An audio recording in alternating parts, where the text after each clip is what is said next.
পশ্চিমবঙ্গ সরকারের মন্ত্রিসভা লজিস্টিক্স খাতকে শিল্প মর্যাদা দিয়েছে ও ২০০ একরের একটি লজিস্টিক করিডর প্রকল্প অনুমোদন করেছে।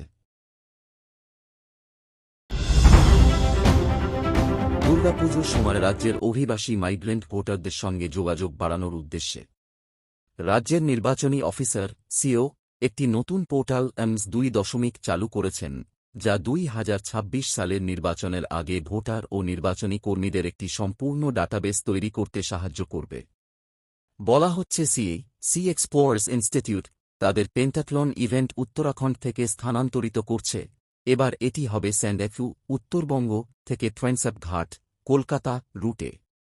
রামপুরহাটে এক অধ্যয়নার বিষয়, একটি সপ্তম শ্রেণীর মেয়ে ২০ দিন ধরে নিখোঁজ থাকার পরে মরদেহের কিছু অংশ একটি খালে পাওয়া গেছে।